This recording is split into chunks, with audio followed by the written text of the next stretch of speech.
জিজ্ঞাসা করছিস এই যে এত ফ্যাক্টরি দেখলাম এই মালগুলো স্টোর হচ্ছে যাচ্ছে, তো এটা যদি ড্যামেজ হয় এটা হচ্ছে ইন্স্যুরেন্স কস্ট। ইন্স্যুরেন্স তো করাতেই হবে যদি অন্য স্টেটে যায়। আর এটা লেখাও আছে AIP, অল ইন্ডিয়া পারমিট, বাইরের স্টেটেও যেতে পারে। এবার বাইরের স্টেটে যেতে গিয়ে তো ড্যামেজ হতেই পারে, তাহলে তারও ইন্স্যুরেন্স করাতে হবে। আর আর ইন্স্যুরেন্স করানোর আমি এন্ট্রি বলেছিলাম যে পারচেস থেকে মাইনাস হয়ে যাবে, কেননা এই মালটা ড্যামেজ হয়ে গেছে। আর তার এগেনস্টে যে ইন্স্যুরেন্সের পয়সা পাবে আর ড্যামেজ হয়েছে তার ডিফারেন্সটা কোথায় চলে আসবে? PL account, profit and loss অ্যাকাউন্টে চলে আসবে।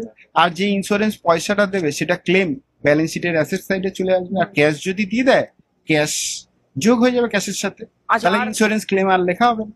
আর এই যে যারা গাড়িটা চালাচ্ছে, হ্যাঁ, এটা থার্ড পার্টি, এখানে তোমার কোম্পানির নিজস্ব গাড়ি নয়, এটা থার্ড পার্টি ট্রান্সপোর্টেশন কোম্পানিকে ডেকে নিয়ে এসছে। আচ্ছা,